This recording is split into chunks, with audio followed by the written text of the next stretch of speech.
Hello my young friends, good morning. स्वागत है आप सबों का मेरे चैनल फिजिक्स प्लस 2 में। मैं सुरेश सर फिर एक बार आपके साथ क्लास 12 के फिजिक्स का नया वीडियो लेकर कंपार्टमेंटल एग्जामिनेशन 2024 जैक बोर्ड के द्वारा जुलाई के फर्स्ट वीक में शुरू होने वाली है। जो बच्चे इसमें भाग लेना चाहते हैं, मतलब जिनका रिजल्ट संतोषजनक है, वो इम्प्रूवमेंट दे करके इसमें भाग ले सकता है, या जो फिजिक्स पेपर में फेल कर गए हैं वो फिर आपको इसमें अपियर होकर के अपना रिजल्ट को क्लियर करना होगा। ठीक है, तो इस एग्जामिनेशन से संबंधित मेरा वीडियो कई बार अपलोड हो चुका है। एमसीक्यू सेट लेकर के अभी हम आ रहे हैं। सेट पार्ट 1 जिसमें कि 25 एमसीक्यू सेट रहेगा। एमसीक्यू का क्वेश्चन जो रहेगा उसमें 2 वीडियो मेरा अपलोड हो चुका है। आज जो है मेरा थर्ड पार्ट। अगर आप पिछला 2 पार्ट नहीं देख पाए होंगे तो निश्चित रूप से देख लेंगे उसको।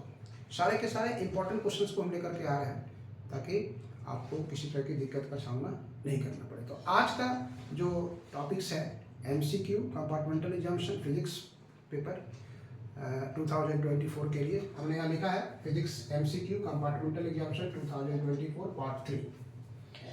हम 20 क्वेश्चन का सेट 25 की जगह पर 20 का डाल रहे हैं।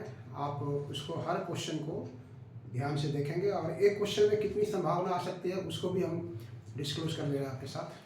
तो आप शुरू से अंत तक वीडियो के साथ बने रहेंगे और अगर अच्छा लगे तो दोस्तों के बीच भी इसको शेयर कर देंगे ताकि उनको भी इसका लाभ मिल सकता है। आइए देखिए, पहला क्वेश्चन मैंने लिया है एक ट्रांसफार्मर में अपरिवर्तित रहता है, मतलब in a transformer which is not changeable which remains constant. क्या? वोल्टेज, धारा, आवृत्ति, नन ऑफ दिस, इसमें से कोई नहीं। वोल्टेज, धारा, आवृत्ति, इसमें से कोई नहीं। तो ट्रांसफार्मर का नाम जो है वो 2 तरह का है, step up, step down. Step up transformer मतलब वोल्टेज को बढ़ा देता है, तो जहाँ वोल्टेज को बढ़ा देगा वहाँ धारा घट जाएगी। और स्टेप डाउन जहाँ वोल्टेज को डाउन कर देगा वहाँ धारा बढ़ जाएगी, क्योंकि दोनों का प्रोडक्ट कांस्टेंट आना चाहिए। तो ये दोनों तो आप देख रहे हैं, वोल्टेज परिवर्तनशील है, धारा परिवर्तनशील है। फ्रीक्वेंसी डिपेंड करता है सोर्स ऑफ प्रोडक्शन, जहाँ से उत्पन्न हो रहा है उसके वाइब्रेशन पर डिपेंड कर रहा है, इसलिए वो जो है चेंज नहीं करेगा। इसलिए ये इसका आंसर जो होगा फ्रीक्वेंसी, आवृत्ति इसका सही आंसर होगा। और अगर यहाँ पर एक दिया रहता है पावर, आदर्श ट्रांसफार्मर, आइडियल ट्रांसफार्मर की अगर चर्चा करता हो तो आदर्श ट्रांसफार्मर में पावर जो होता है, इनपुट पावर और आउटपुट पावर दोनों सेम रहता है, इसलिए शक्ति भी अनचेंजेबल रहता, कांस्टेंट रहता है। एक यहाँ पर फ्रीक्वेंसी है और दूसरा पावर रहता, तो पावर शक्ति के रूप में रहता है। ठीक है, चलिए क्वेश्चन नंबर दूसरा आइए। यदि एसी परिपथ की यथार्थ और आभासी शक्ति पीटी और पीए है, ये पावर है, औसत शक्ति और एपरेंट है, दोनों है, तो कहता है कि शक्ति गुणांक कितना होगा। शक्ति गुणांक कितना होगा? तो शक्ति गुणांक को आप पढ़े जानते हैं, हम लोग उसको cos फाई से लिखते हैं। नहीं, शक्ति गुणांक को हम लोग cos फाई से लिखते हैं और उसका फॉर्मूला होता है, शक्ति गुणांक का जो फॉर्मूला होता है PT equal to PA into cos phi. इसका फॉर्मूला होता है PT equal to PA into cos phi. तो अगर ये शक्ति गुणांक है तो cos फाई कितना होगा? cos फाई बराबर हो जाएगा PT बाय PA। यहाँ ऑप्शन दिया हुआ देखिए, A PT by PA, B PT into PA, C PA by PT, D PT plus PA। इसलिए ऑप्शन A इसका बिल्कुल सही, PT by PA। Question number 3 आइए देखिए, एक स्वस्थ व्यक्ति के लिए स्पष्ट दृष्टि की न्यूनतम दूरी होती है। ये क्लास 10 से ही पढ़ना शुरू हुआ है, जब से लाइट स्टार्ट हुआ पढ़ना आपने शुरू किया होगा, वहीं पर आप इमेज फॉर्मेशन के साथ रेटिना पर बनता है, रेटिना पर बनने के बाद ही उसको देख सकते हैं, वहाँ सारी चीज़ आप बताया गया होगा, आपको आप पढ़े भी होंगे। एक स्वस्थ व्यक्ति, अगर किसी को किसी आँख में किसी तरह प्रॉब्लम नहीं है तो स्पष्ट दृष्टि की न्यूनतम दूरी कितनी होगी? आप इसको देखते ही आंसर जवाब दे देंगे। 250 सेंटीमीटर, 25 सेंटीमीटर, 50 सेंटीमीटर, 100 सेंटीमीटर। बोलिए क्या होगा उसमें?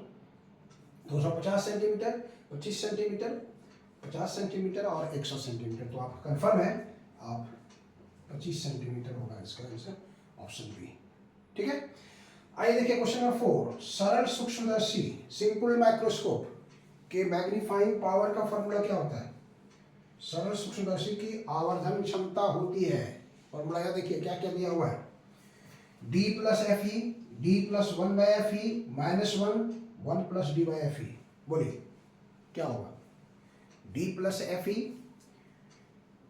D plus 1/fe minus 1 plus d/fe। आप लगा चुके होंगे, सही आंसर, बिल्कुल सही। आप मिलाएंगे अपना आंसर, तो ऑप्शन डी इसका सही है, ऑप्शन डी है 1 प्लस d/fe। ठीक है।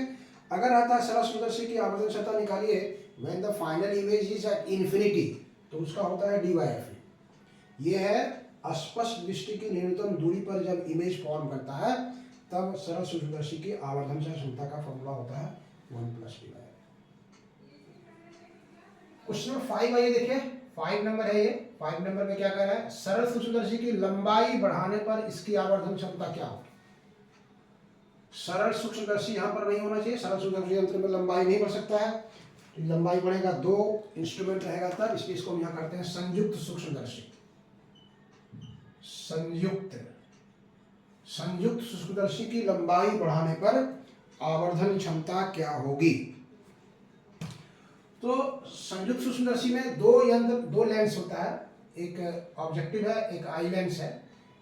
इस दोनों के बीच की दूरी को एल कहते हैं और इसका फॉर्मूला होता है L M is directly proportional to length. M is directly proportional to length. Derivation formula अगर आप निकाले होंगे वहां से तो आपको वहां आया होगा m equal to minus L by F O 1 plus d/fe। वहाँ इसका फॉर्मूला आता है m equal to minus L by F O 1 plus d/fe। ये फॉर्मूला होता है, इसलिए यहाँ से लिखते हैं m is directly proportional to length, मतलब लंबाई बढ़ने से आवर्धन क्षमता बढ़ती है। इसलिए संयुक्त सूक्ष्मदर्शी की लंबाई बढ़ने से इसकी आवर्धन क्षमता ऑप्शन ए बढ़ती है, घटती है, समान रहती है, नन ऑफ दिस। तो क्या होगा? ऑप्शन ए, ऑप्शन ए बढ़ जाती है। क्वेश्चन नंबर 6 आइए, एक दूरबीन के अभिदृश्यक की फोकस दूरी 60 सेंटीमीटर है, तो 20 गुना आवर्धन प्राप्त करने के लिए नेत्रिका की फोकस दूरी कितनी होगी? 2 सेंटीमीटर, 3 सेंटीमीटर, 4 सेंटीमीटर, 5 सेंटीमीटर। एक दूरबीन के अभिदृश्यक की फोकस दूरी आपको दिया हुआ है वहां पे 60 सेंटीमीटर, और उस दूरबीन मतलब टेलीस्कोप से आपको मैग्निफिकेशन प्राप्त करना है कितना? 20 गुना इमेज प्राप्त करना है, तो नेत्रिका की फोकस दूरी कितनी होगी? तो फॉर्मूला इसका होता है, आप जानते हैं m equal to FO by FE। यहाँ से m 20 है, FO 60 है, FE आपको निकालना है, तो FE बराबर क्या हो जाएगा? 60 बाई 20, मतलब ये हो जाएगा 3 सेंटीमीटर। 3 सेंटीमीटर आपका ये आंसर आएगा, इसलिए option B is correct. Option B जो है वो बिल्कुल करेक्ट। क्वेश्चन नंबर 7 आइए, एक व्यक्ति 2 मीटर से निकट की वस्तुओं को स्पष्ट रूप से नहीं देख पाता है, तो उसमें किस प्रकार का दोष है? एक व्यक्ति 2 मीटर से निकट की वस्तुओं को स्पष्ट रूप से नहीं देख पाता है, तो उसमें किस प्रकार का दोष है? निकट दृष्टि है, दूर दृष्टि है, जरा दृष्टि है, अबिंदुकता है। कौन सा दोष होगा बोलिए? आप इसको डिफिनीशन कंफ्यूजन नहीं हुई है। निकट दृष्टि दोष मतलब निकट देखने की बीमारी है, दूर नहीं देख पाता है उसको। दूर दृष्टि दोष में दूर दिखने की बीमारी है, निकट नहीं देख सकता है। और जब दोनों एक साथ रहता है तो जरा दृष्टि दोष कहलाता है। तो 2 मीटर से निकट की वस्तुओं को स्पष्ट रूप से नहीं देख पाता है, मतलब उसमें बीमारी कौन सा है? दूर के वस्तुओं को देखने की। दूर दृष्टि दोष में दूर के वस्तुओं को वो स्पष्ट रूप से देख पाता है, निकट की वस्तु में उसको दिखाई नहीं पड़ती है, इसलिए इसका आंसर हो जाएगा दूर दृष्टि दोष। दूर दृष्टि दोष, ऑप्शन बी इसका बिल्कुल सही आंसर है।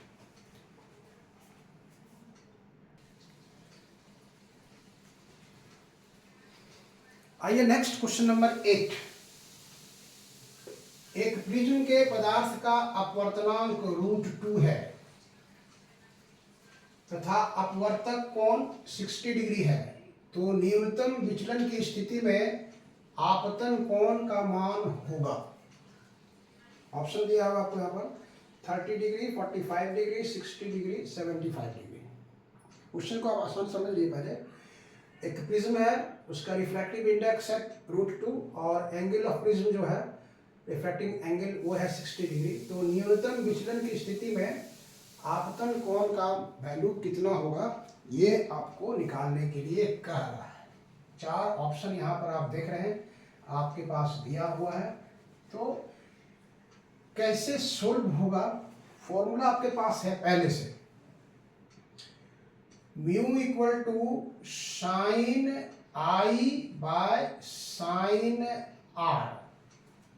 साइन आर है यहाँ पर से, आर का वैल्यू यहाँ क्वेश्चन में आपको क्या क्या दिया हुआ है, क्वेश्चन में क्या म्यू का वैल्यू दे दिया है √2 और ए का वैल्यू दे दिया है 60 डिग्री। आर का वैल्यू आप जानते हैं a/2 होता है, मतलब ये 30 डिग्री होता है। आर का जो वैल्यू है वो आपका आ जाएगा कितना, 30 डिग्री। तो आप क्या कीजिए, यहाँ से पुट कर दीजिए। देखिए म्यू का वैल्यू हो गया √2, आई का वैल्यू आपको चाहिए और ये हो गया आपको कितना साइन 30, ये हो गया आपको कितना साइन आई, ये हो गया 1/2, ये ऊपर चला जाएगा आपको, ये ऊपर चला जाएगा। इसका मतलब हम यहाँ चले आते हैं, यहाँ चले आते हैं। देखिए ये हो गया √2, ऊपर हो गया साइन आई इंटू 2, इसलिए साइन आई बराबर √2/2। इसको आप लिख सकते हैं कितना 1/√2। 2 का मतलब √2 इंटू √2 कैंसिल हो जाएगा और साइन में √2 का वैल्यू जो होता है दैट इज साइन 45 डिग्री। और तब यहाँ से आप आई इक्वल टू ले सकते हैं 45 डिग्री। इसलिए ऑप्शन बी सही है, ऑप्शन बी जो है वो सही होगा। न्यूनतम विचलन की स्थिति में आपतन कोण का जो मान होगा, न्यूनतम विचलन की स्थिति में आपतन कोण का जो मान होगा वो 45 डिग्री। क्वेश्चन नंबर 9 आइए देखिए, विनाशी व्यतिकरण के लिए पथांतर होना चाहिए। डिस्ट्रक्टिव इंटरफेरेंस, इंटरफेरेंस दो है, कंस्ट्रक्टिव इंटरफेरेंस और डिस्ट्रक्टिव इंटरफेरेंस। संपोषी व्यतिकरण और विनाशी व्यतिकरण। संपोषी व्यतिकरण और विनाशी व्यतिकरण। संपोषी व्यतिकरण के लिए पथांतर का कंडीशन अलग होता है, विनाशी व्यतिकरण के लिए पथांतर का कंडीशन अलग होता है। तो कहता है कि विनाशी व्यतिकरण के लिए पथांतर का कंडीशन क्या होना चाहिए, n लैम्डा 2n+1 इंटू λ/2, शून्य और अनंत। यही क्वेश्चन वहां हो सकता है संपोषी व्यतिकरण के लिए और सेम ऑप्शन रहेगा आपको। तो विनाशी में क्या होता है, पथांतर λ/2 का ये जो होता है विषम संख्या होता है, λ/2 का विषम संख्या। तो विषम संख्या ये है आपका, इसलिए इसका ऑप्शन ए आएगा 2n+1 इंटू λ/2। और अगर संपोषी व्यतिकरण रहता है तो ये होता है लैम्डा का पूर्ण गुणज, λ/2 का ये विषम गुणज है ये, और ये अगर संपोषी व्यतिकरण रहता तो लैम्डा का पूर्ण गुणज रहता। क्वेश्चन नंबर 10 आइए देखिए, ये VVI कई बार पूछा गया क्वेश्चन है ये। प्रकाश के कण प्रकृति पर आधारित घटना का नाम बताइए। परावर्तन, विवर्तन, व्यतिकरण, प्रकाश विद्युत प्रभाव, फोटो इलेक्ट्रिक इफेक्ट। प्रकाश के कण प्रकृति, पार्टिकल नेचर। पार्टिकल नेचर हम लोग पढ़े उसको, ड्यूअल नेचर ऑफ मैटर में पदार्थ के द्वितीय प्रकृति जो होता है उसमें हम लोग पढ़े हैं। प्रकाश के जो कण है, प्रकाश मतलब लाइट जो है वो दो तरह से बिहेव करता है, एक वेव नेचर और एक पार्टिकल नेचर। तो पार्टिकल नेचर जो एक्सप्लेन किया गया है वो आप जानते हैं किसके आधार पर, पार्टिकल नेचर के आधार पर कौन सा प्रक्रिया है, फोटो इलेक्ट्रिक इफेक्ट, प्रकाश विद्युत प्रभाव। इसकी व्याख्या प्रकाश के कण प्रकृति पर किया गया है। क्वेश्चन नंबर 11 आइए, पी संवेग वाले फोटोन का तरंग दैर्ध्य होता है। पी संवेग वाले फोटोन का तरंग दैर्ध्य है λ=h/p। λ=h/p। ये फोटोन्स का जितना प्रॉपर्टी है बच्चों याद रखना, फोटोन्स क्या है, इसका प्रॉपर्टी जो 7, 8, 10 जो है उसको याद कर लोगे, उसी से MCQ आता है, उसी से MCQ का क्वेश्चन आता है। फोटोन्स का रेस्ट मास कितना होता है, फोटोन्स का मास कितना है, फोटोन्स का संवेग कितना है, फोटोन्स की चाल क्या होती है, फोटोन्स का स्पीड जाने का फॉर्मूला क्या होता है, ये सब सारा चीज़ देख लोगे। तो यहाँ पर फोटॉन्स का जो तरंगदैर्घ्य है लैम्डा इक्वल टू h/p होगा। क्वेश्चन नंबर 12 आइए देखिए। क्वेश्चन नंबर 12 देखिए क्या कह रहा है। एक धातु के पृष्ठ पर जब 6 इलेक्ट्रॉन वोल्ट के फोटॉन्स गिरते हैं तो वहां से जो है फोटो इलेक्ट्रॉन्स बाहर निकलती है, उसका अधिकतम ऊर्जा है 4 इलेक्ट्रॉन वोल्ट। तो कहते बताइए निरोधी विभव क्या होगा स्टॉपिंग पोटेंशियल की तरह। एक धातु के पृष्ठ पर जब 6 इलेक्ट्रॉन वोल्ट ऊर्जा के फोटोन गिरते हैं तो फोटो इलेक्ट्रॉन्स की अधिकतम गतिज ऊर्जा 4 इलेक्ट्रॉन वोल्ट प्राप्त होती है, तो निरोधी विभव का मान होगा। तो आप याद रखेंगे वहां से निरोधी विभव को हम लोग V नॉट से लिखते थे। निरोधी विभव को हम लोग लिखते थे, ये जो D नॉट लिखते थे उसको V नॉट है, और फॉर्मूला उसका है E into V naught that is equal to K max, अधिकतम काइनेटिक एनर्जी। फोटो इलेक्ट्रॉन्स की अधिकतम गतिज ऊर्जा मतलब निरोधी विभव का डिफिनेशन आप कीजिए ना, आपको आएगा ही लिखने के लिए। आपको ये बात भी बता दे रहे हैं आपको यहाँ से। शॉर्ट क्वेश्चन जो आता है उसमें प्रकाश विद्युत प्रभाव की परिभाषा दीजिए, देहली आवृत्ति की परिभाषा दीजिए, देहली तरंगदैर्घ्य की परिभाषा दीजिए, कार्यफलन की परिभाषा दीजिए और निरोधी विभव को। तो 3 चीज तो आप जरूर याद रख लेंगे, प्रकाश विद्युत प्रभाव, कार्यफलन और निरोधी विभव। Photo electric effect, work function and stopping potential, ये 3 डिफिनेशन बहुत ही ज़्यादा इंपॉर्टेंट है शॉर्ट आंसर क्वेश्चन के लिए। हम फिर एक वीडियो आपको लेके आएंगे जिसमें ये सारे डिफिनेशन को हम एक साथ बता देंगे जो आपको बहुत ज़्यादा इंपॉर्टेंट है। ठीक है, तो यहाँ पर देखिए ई वी नॉट हो गया, ये ई वी नॉट और के मैक्स दिया हुआ आपको कितना, के मैक्स दिया हुआ 4 electron volt, 4 electron volt. E cancel हो गया, इसलिए V naught equal to 4 volt, ये इसका आंसर आएगा। यहाँ है 2 वोल्ट, 4 वोल्ट, 6 वोल्ट, 10 वोल्ट, इसलिए ऑप्शन बी जो है वो बिल्कुल सही है। क्वेश्चन नंबर 13 देखिए, रेडबर्ग नियतांक। रेडबर्ग नियतांक से रिलेटेड 3 क्वेश्चन आता है एमसीक्यू में, और हमने आपकी सुविधा के लिए तीनों को एक साथ रखा है। ठीक है, रेडबर्ग नियतांक के लिए 3 फॉर्मूला आता है, 4 फॉर्मूला कह सकते हैं आप। यहाँ से 3 4 एक फॉर्मूला होगा कि रेडबर्ग नियतांक का फॉर्मूला क्या है, दूसरा इसका डायमेंशन कितना होगा, तीसरा इसका यूनिट कितना होगा, और फोर्थ इसका वैल्यू कितना होगा। तो हमने यहाँ पर 3 फॉर्मूला को 3 क्वेश्चन को एक साथ रखा है। पहला है रेडबर्ग नियतांक की बीमा होती है, यहाँ 4 ऑप्शन है देखिए, am not, L minus 1, T not, am not, L not, T minus 1, ये आपको एम 0 एल दिया हुआ है यहाँ से। तो रेडबर्ग नियतांक को जिसको हम लोग आर से लिखते हैं उसको याद रखेंगे आप, 1.097 10 टू द पावर 7 प्रति मीटर है। यहीं से तीनों क्वेश्चन का आंसर आपको आ जाएगा। डायमेंशन लिखना है तो ये तो कांस्टेंट है, ये मीटर हो गया। लेंथ, तो लेंथ है नीचे है, ये ऊपर ले जाएंगे तो l माइनस 1 आएगा, तो l माइनस 1 जिसमें है वही इसका आंसर होगा। देखिए यहाँ पर l माइनस 1 है, l 0 है, l है, l 2 है, बाकी कुछ नहीं होगा, बाकी जब होगा, इसलिए ऑप्शन ए इसका सही होगा, m 0 होगा, l माइनस 1 t 0 होगा।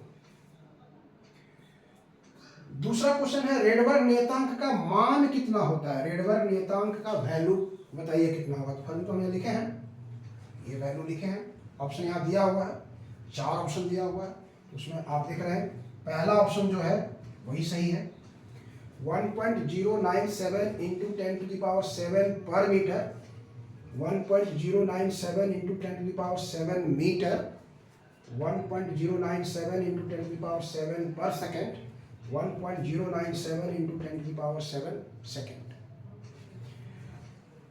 क्वेश्चन नंबर 15 है रेडबर्ग नियतांक का एसआई यूनिट। एसआई यूनिट ये हो गया, नीचे मीटर है तो ऊपर चला जाएगा पर मीटर हो जाएगा, प्रति मीटर, प्रति मीटर इसका एसआई यूनिट हो जाएगा। ऑप्शन देखिए, मीटर, पर मीटर, सेकेंड, पर सेकेंड। तो ये पर मीटर दिया हुआ है, मीटर दिया हुआ है, पर सेकेंड दिया हुआ है, सेकेंड दिया हुआ है, तो आप देख रहे हैं पर मीटर यहाँ पर है, इसलिए ऑप्शन बी इसका सही आंसर होगा। रेडबर्ग नियतांक का एसआई यूनिट प्रति मीटर।